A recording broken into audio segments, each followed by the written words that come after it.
If we look at statistics, we will find that 92%, a staggering 92% of people do not reach their goals, and that is a super, super high number.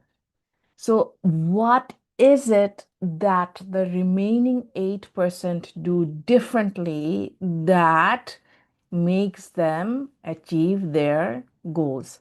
Now, in the quantum laws of success, we talk about these things in detail. We talk about 5 steps: being content or being accepting and grateful for where you are, then deciding on a vision, on the vision of where you want to go from here, giving what you want to get, silent and persistent work, and building a community.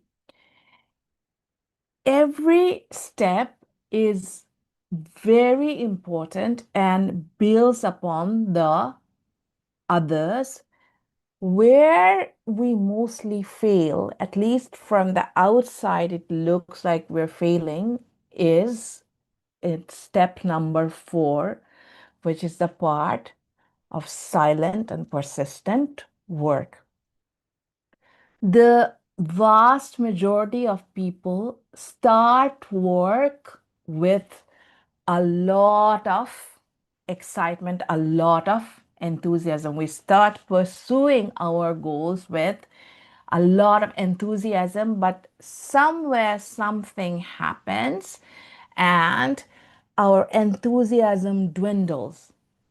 And then before we know it, we have given up. We have now chosen maybe a new goal. We have created some excuses, some explanations to explain why we're not pursuing that original goal anymore. And then we keep on repeating that cycle over and over and over in our lives. So today we're trying to understand why. What is it within us that makes us repeat this cycle again and again and again? Why do we start with enthusiasm and then lose our enthusiasm on the way and end up somewhere else? To go deeper into this subject, let's consider this very insightful Zen story. So, a disciple goes to a Zen master, a sensei, and tells him, Sensei, I am really eager to attain enlightenment. I really, really will devote myself to this pursuit. I will work as hard as I can. How long do you think it will take me to attain enlightenment? So the sensei, the guru, thought about it a little bit and said, 20 years. And the student, the disciple, was shocked. To him, 20 years was way too long. Then he said, uh, what if I just like work super hard, double my time, not sleep much at night, just day in and day out, I devote myself to my spiritual pursuit. What will then happen? I'm sorry, I made a mistake. That at first, the sensei said 10 years. So then when he said this and he asked how much will it take then?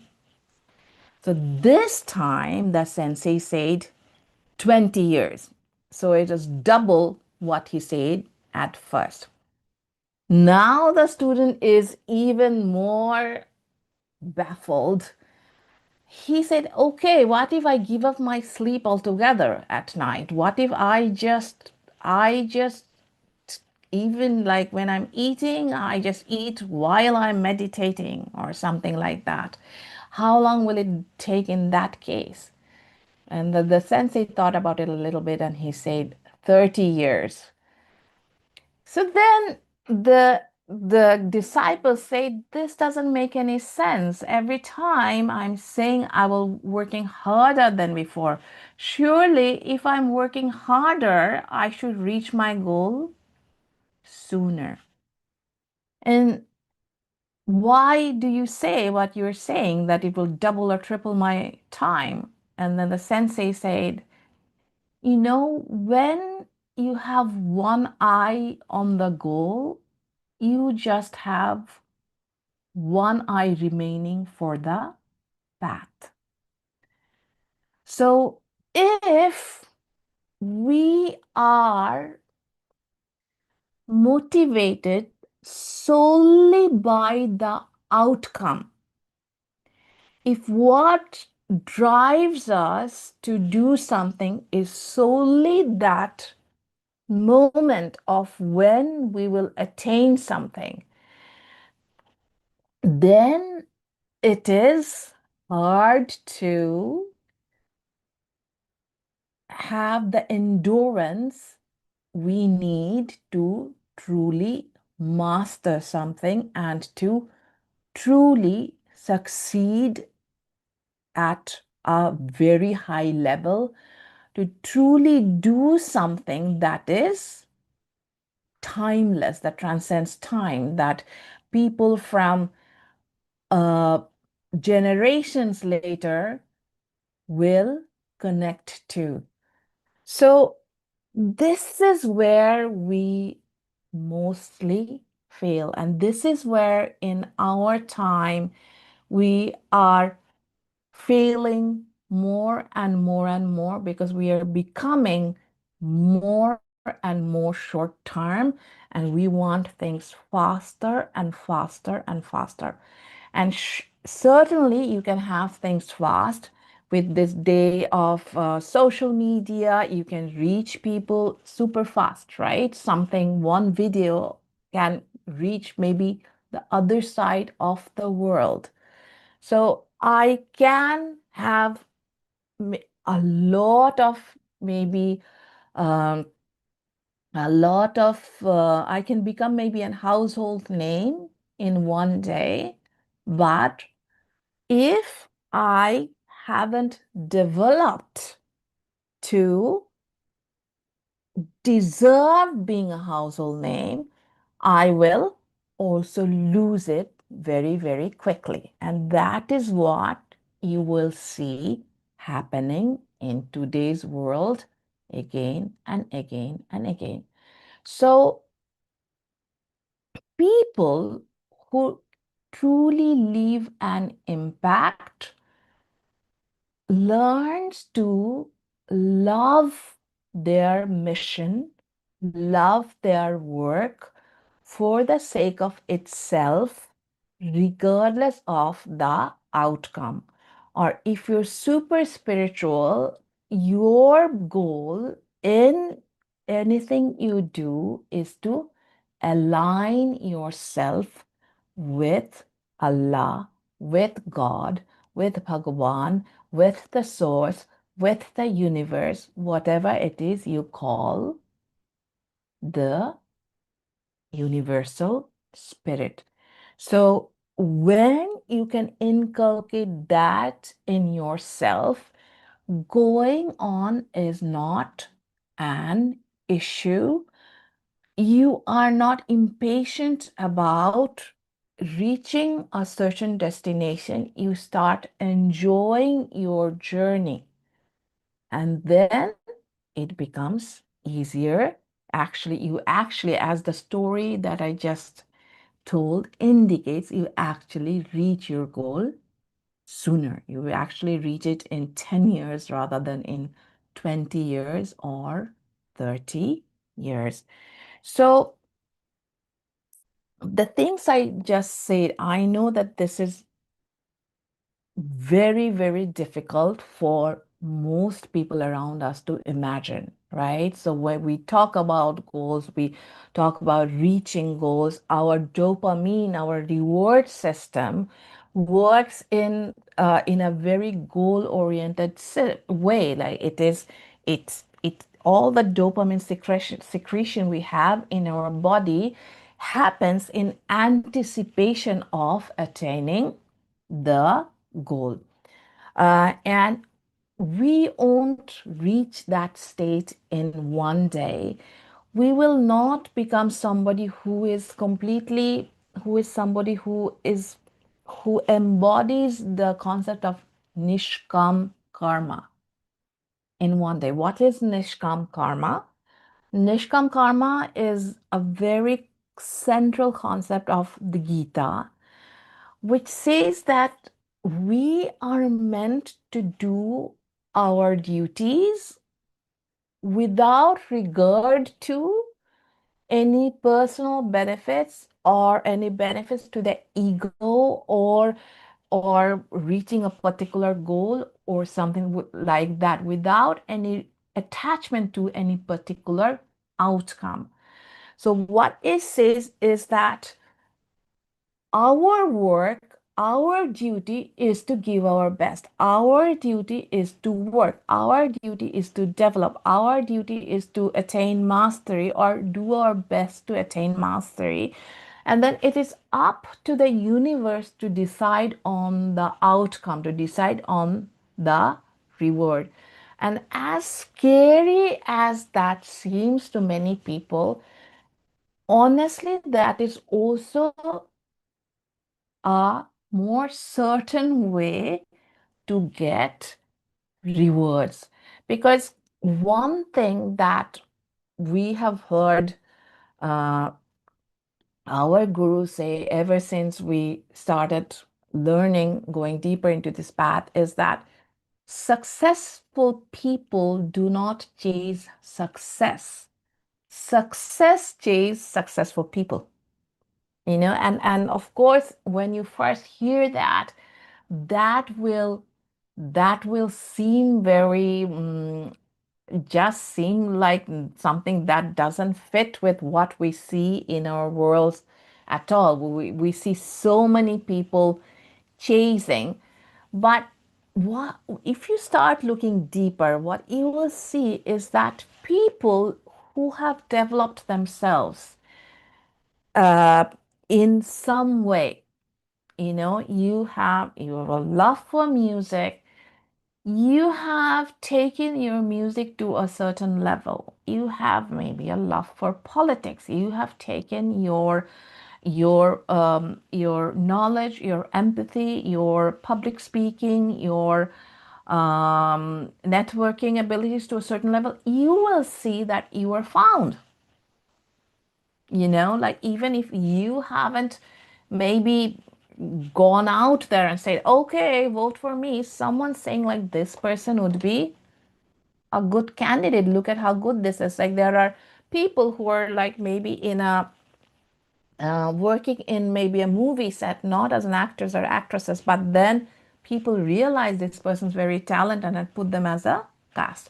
So if when the fruit ripens, when you truly embody what it takes to be to to be something or do something, usually you are found, and the just the vibration of that, it attracts people towards you.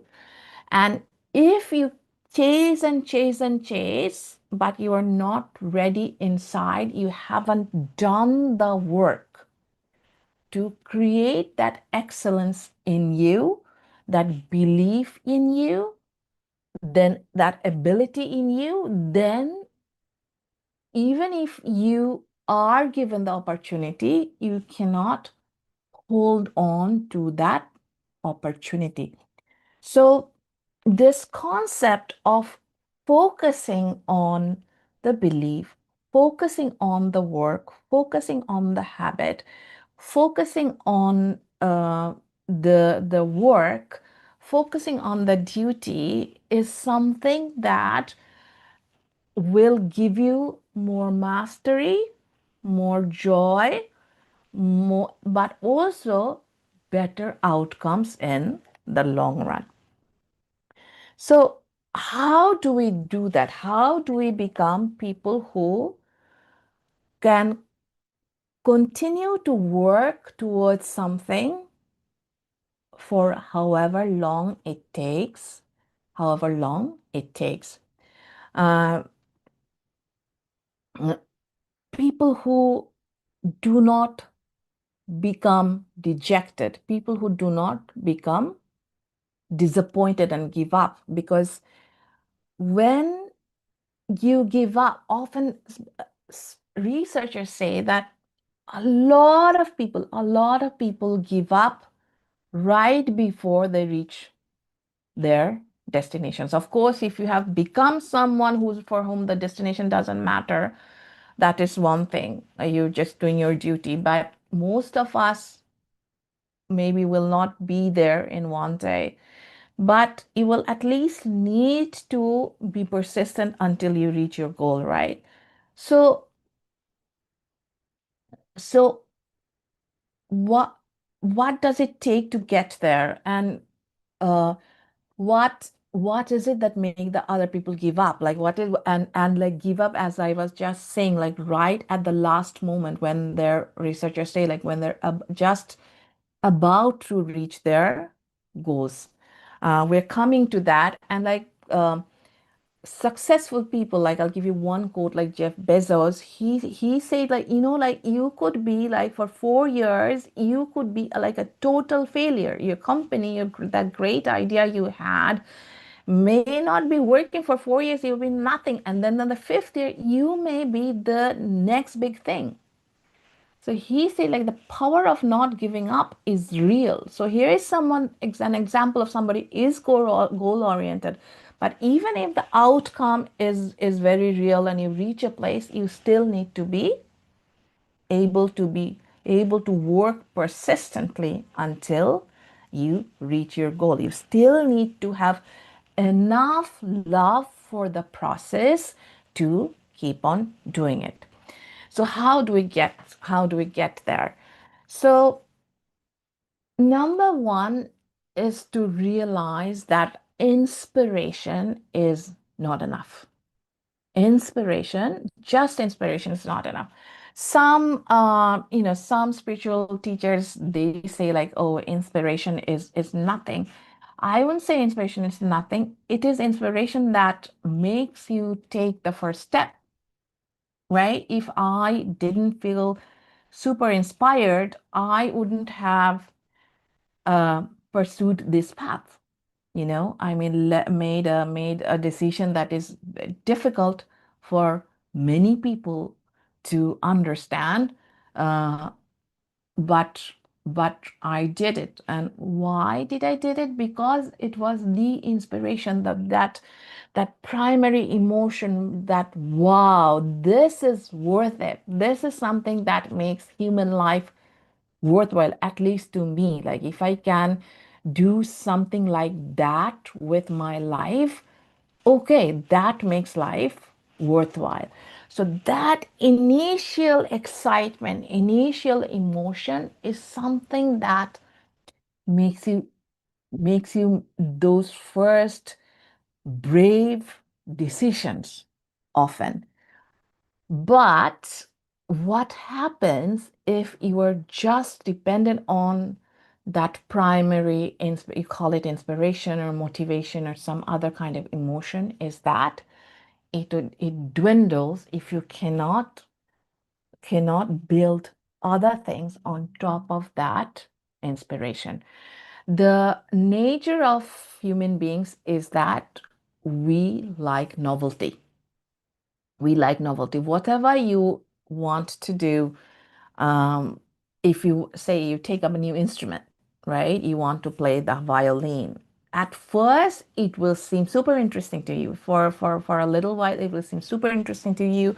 You will find that, oh, you're not having any trouble motivating yourself.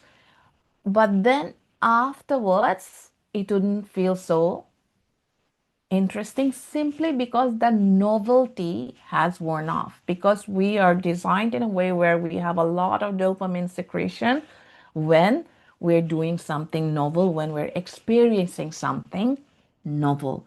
But as soon as it becomes routine, as soon as it's normalized, and we are built in a way that we adapt to things, and things, even the things that seem like super exciting to us, at some point when we do it routinely, it starts feeling normal, right? And that novelty effect wears off. So anticipate that primary excitement is really not meant to last forever. So, what carries us through in the long run is habits, right? So, you are, you want to be an author, and I will write a book. You have decided you'll write a book, you have a big idea. I'm going to be the next J.K. Rowling's, like you have, like, you've listened to her and how she had one big idea and how she started writing after facing a lot of failure.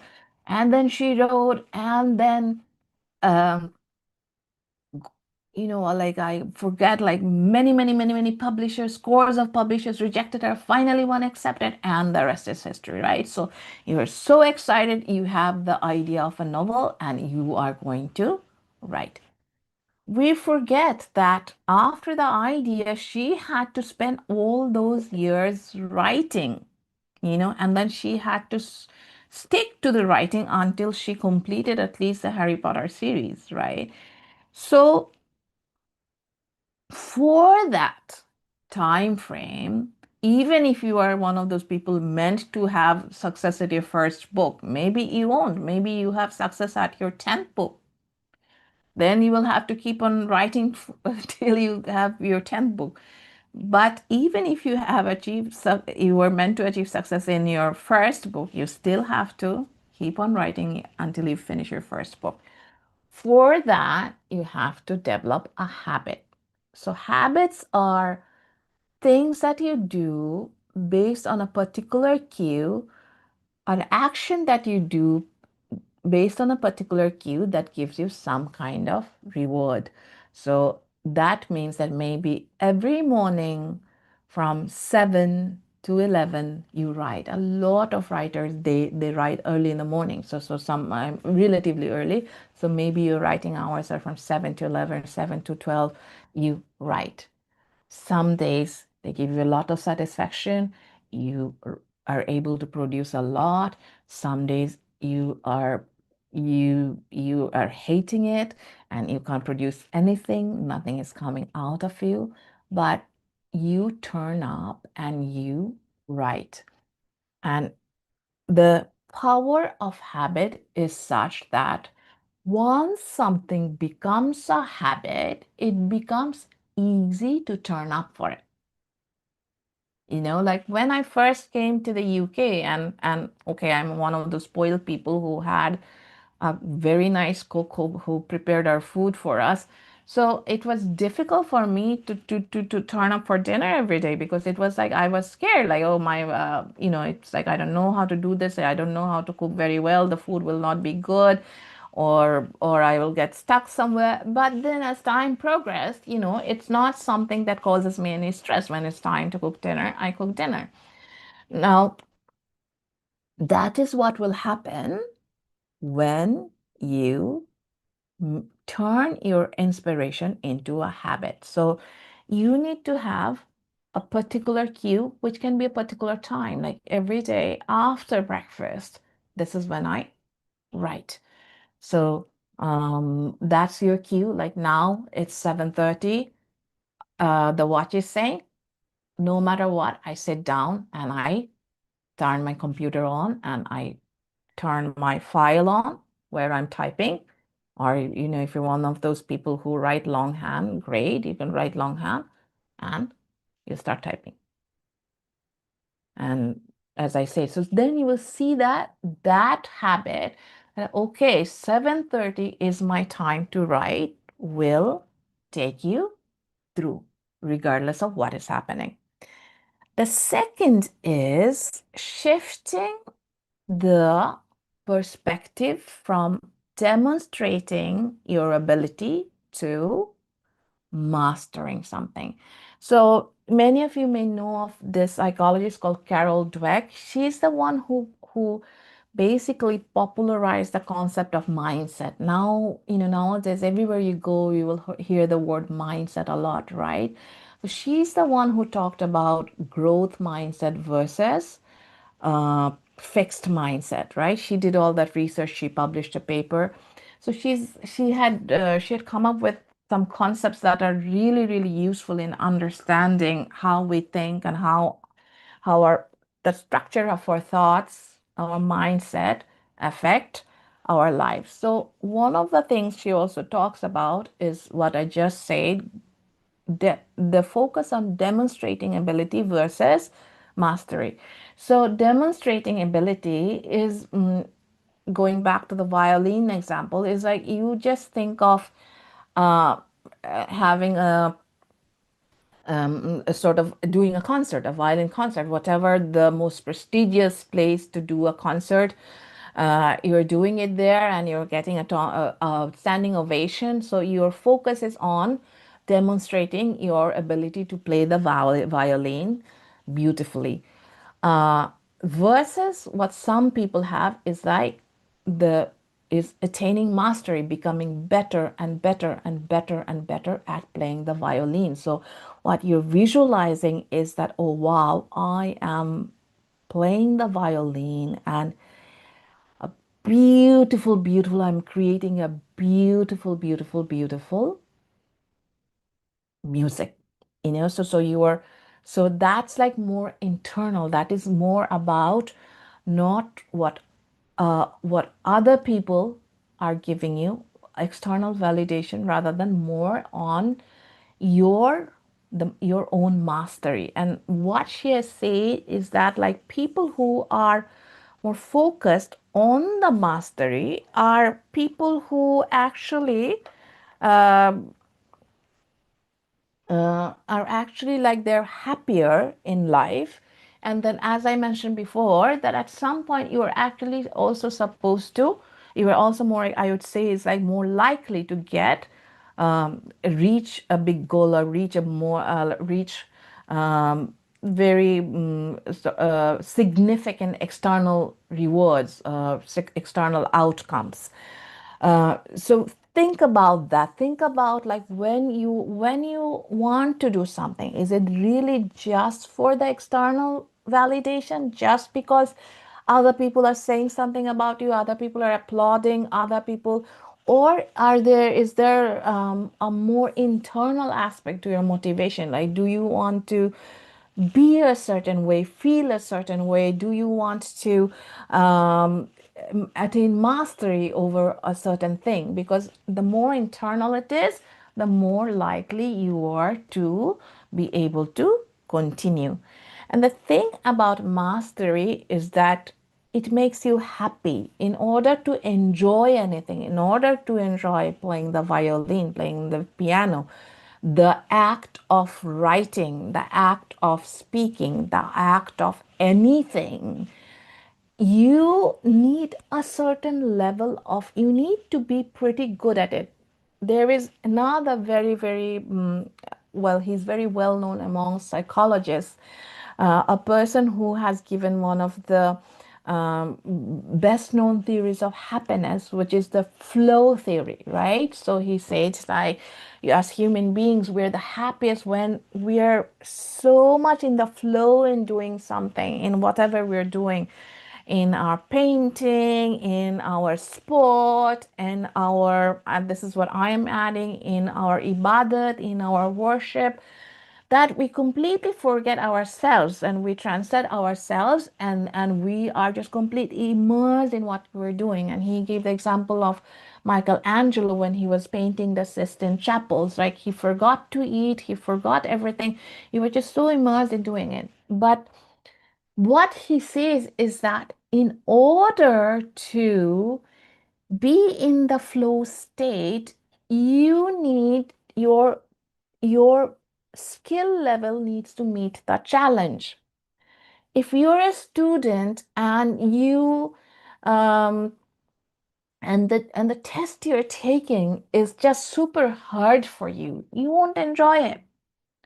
Or if you're a student and let's leave exams aside, just you are having a lot of difficulty following what's going on in class, you won't enjoy it.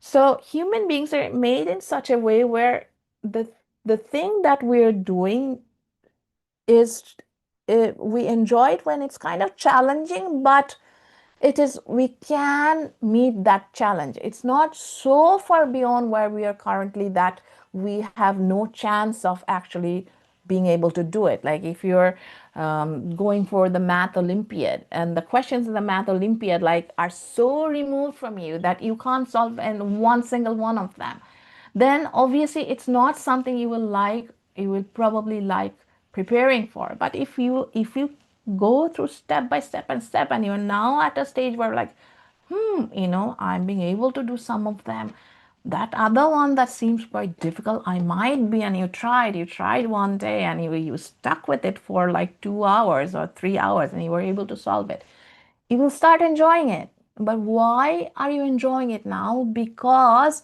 you you have brought up your skill level to meet the challenge. So when you focus on mastery, you will see that you are enjoying whatever is your craft more and more and more. And then to outsiders, it will start looking effortless. Like if you saw Roger Federer play tennis, or if you saw somebody play some instrument, how we say like it just looks effortless because they're one with it. But before that stage of being one with it, there are hundreds and hundreds and hundreds of hours. These days we say 10,000 hours of practice that made a lot of things seem automatic and natural, right? Of making something that difficult effortless, is that all that silent work. But if you're focused on mastery and less so on demonstrating your skill, you will feel motivated to continue with what you're doing. Number three is, um, let me check. Okay, fine. Okay, great. So number three, very important, is expect it to be more difficult than you thought. So if you're pursuing a goal, one of the reasons people give up is because we go like, this is much more difficult than I thought. It was very nice when I was dreaming it, but it's just way, way, way, way, way more difficult and more challenging than I thought. I can't do this. I can't do this. So, this is one reason a lot of people give up. But if you start with the expectation, like there will be times here that things will just seem too difficult, things will just seem like you don't know how you're going to get where you want to go, how you're again given if you are trying to reach something particular, you haven't reached Nishkam Karma yet. um um if you start out with that, then when those phases come, when you have no clue how you're going to proceed, like there is some obstacle and you don't see the opportunity in the obstacle yet, uh, you won't be so shocked. You won't feel like giving up, right? So expect it to be difficult. And also this is where, if you have been doing your monchobi, your visualization properly, where your faith will carry you through. It is not that people who practice, who are adept at manifesting, who are adept at what we in quantum call Mon Shobi, it is not that they always reach their goals in the way that they expected. In fact, we were told when we first learned Monjobi is that sometimes we'll reach your goal exactly the way you expected. Other times you will reach your goal in ways that you didn't even imagine, but you will reach that goal. uh, if you have that belief, if you have done your want to be enough for belief to really sink through to all layers of your being, your deepest layers, your subconscious mind, like, no, this is my destiny. This is my destiny. This is, it's there's just no other way. Then that will happen. And my guru says that that will happen. Your dream will come true even if you die. Like, if you have 100% faith, 100% certainty about your dream, even if you die, somebody else will take your dream and make it real, you know. So this is where your faith is so important. This is why in the beginning of this, I say, like, all the steps of the laws of success build upon each other. And that is why it's so important to have complete faith in your Monchobi. When those times come and you feel like giving up, you can still carry on your persistent work. Okay, and the fourth point I wanted to say is um, create accountability. Again, this is also related to, this is also mentioned in a different way. In the laws of success, you will may have remembered that the fifth point we say is like building a community, because you can't do something that is very big or significant just by yourself. You will probably have to inspire other people to help you realize your dream. And hopefully, your dream is not just a selfish dream. A dream is something that is good for you and good for others, right? If you become a supreme violinist, it's good for you and it's good for the people who are enjoying the beautiful music you're making, right? So, for that, yes, community, but what we're talking about right now is accountability. If researchers have seen that if you're accountable to someone for what you're doing, for turning up, you are much, much, much less likely to um, give up, you know?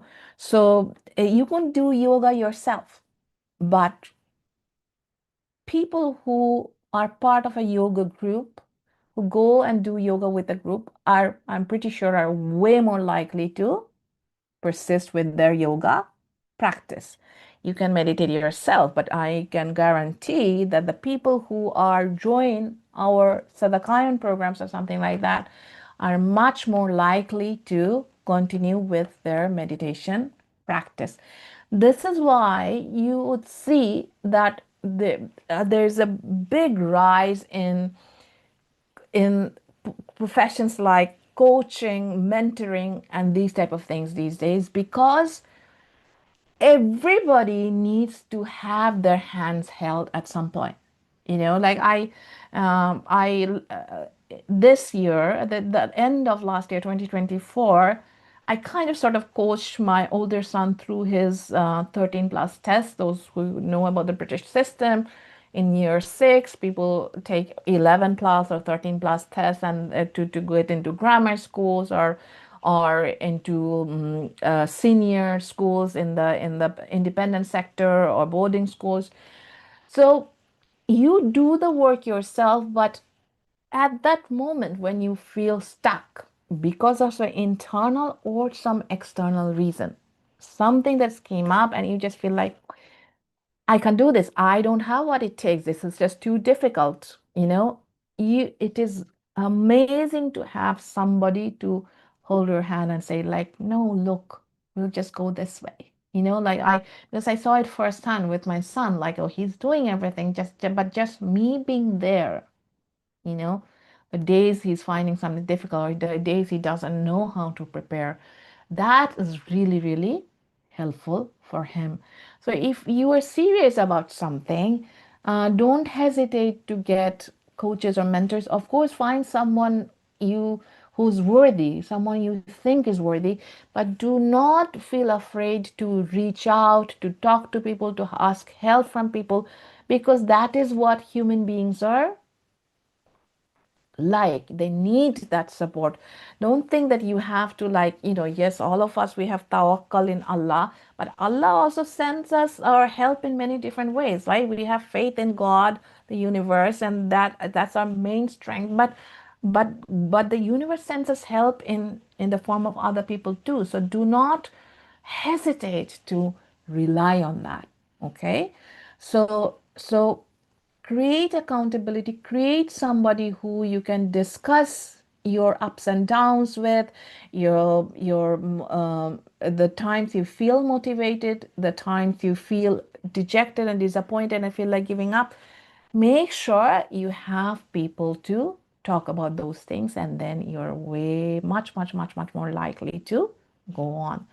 But the do go on, and the main message is do go on.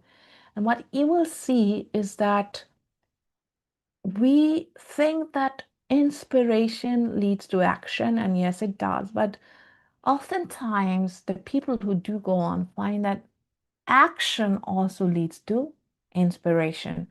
Maybe what happened yesterday made you feel dejected, you felt this is hard, you felt sort of apprehensive when you were going to approach whatever it is that you have chosen to pursue today. But when you turn up today and when you go through it, you will see that end of it, you will feel better. You will feel a little more accomplished. You will feel a little more motivated. You will feel like, aha, this problem I couldn't solve yesterday. Okay, today I found the solution. And that little boost, that little success will give you the motivation to come today. So action also creates inspiration. Action also creates motivation.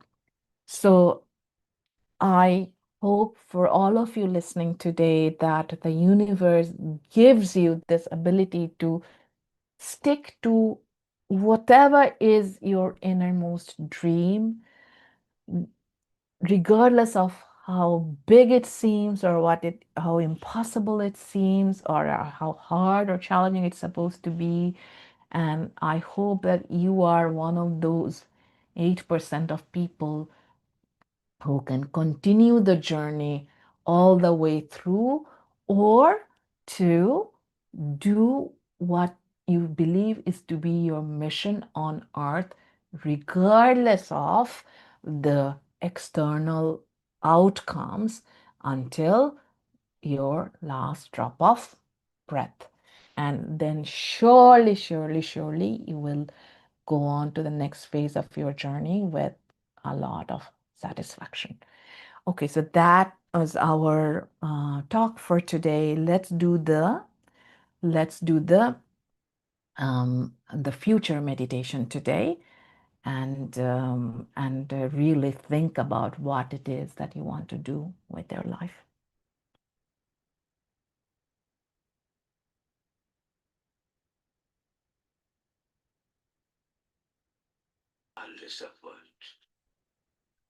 Goodbye.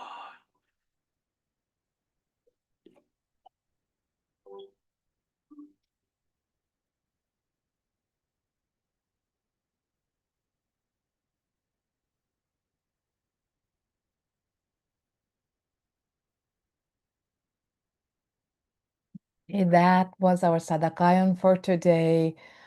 I will see you again next week with another topic that is relevant to all of us and our lives. Until then, think well, speak well, act well, and be well.